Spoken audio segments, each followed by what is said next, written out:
চাঁদপুরের মতলব উত্তরের বাবুরবাজার মাছের আড়তটি যেন মেঘনার তীরে এক প্রাকৃতিক জীবন্ত উদ্যান, যেখানে নদী, মানুষ আর প্রকৃতি এক স্রোতে মিলেমিশে আছে।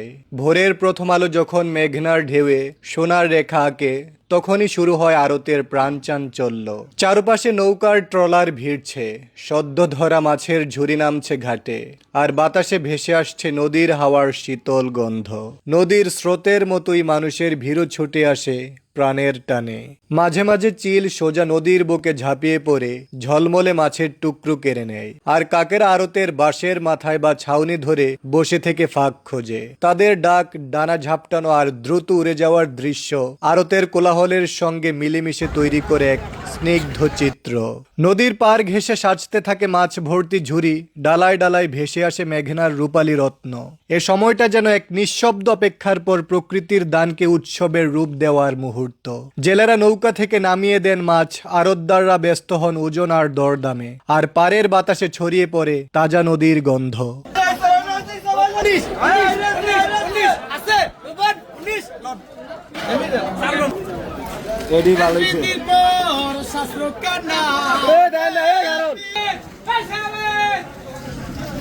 আড়তের পরিবেশটা যেন কেবল বাণিজ্যের কোলাহল নয়, এ যেন প্রকৃতির খোলা মঞ্চ, যেখানে জেলেদের সুরেলা ডাক, দরদামের হইচই আর নদীর ঢেউয়ের শব্দ মিলেমিশে তৈরি করে এক অনন্য ছন্দ।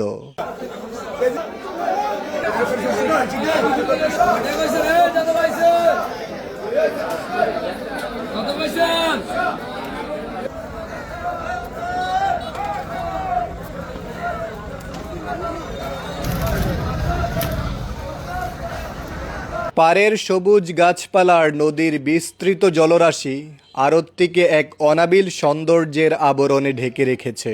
দূর থেকে তাকালে মনে হয় না শুধু মাছের আড়ত, বরং নদীর তীরে গড়ে ওঠে এক মুক্ত প্রাকৃতিক পার্ক, যেখানে জীবিকার সংগ্রাম ও প্রকৃতির সৌন্দর্যে রূপ নেয়।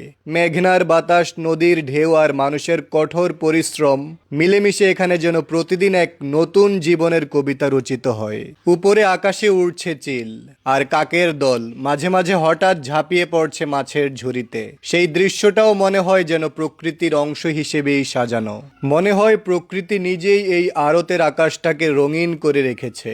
কেবল মানুষের জীবন যুদ্ধ নয়, পাখিদের উড়াউড়িও যেন নদীর প্রাণের সঙ্গে মিশে গেছে। তাদের ডানা মেলার ছন্দ, ভেসে থাকার ভঙ্গি আর হঠাৎ নেমে আসার মুহূর্তগুলো আড়তটিকে করে তোলে আরো জীবন্ত, আরো আপন। মেঘনার স্রোত, নদীর হাওয়া আর মানুষের পরিশ্রম এখানে মিলেমিশে তৈরি করেছে এক অনন্য প্রাকৃতিক দৃশ্য, যেখানে প্রতিটি ঢেউ যেন বলে দেয় নদী এই জীবিকার আসল প্রেরণা।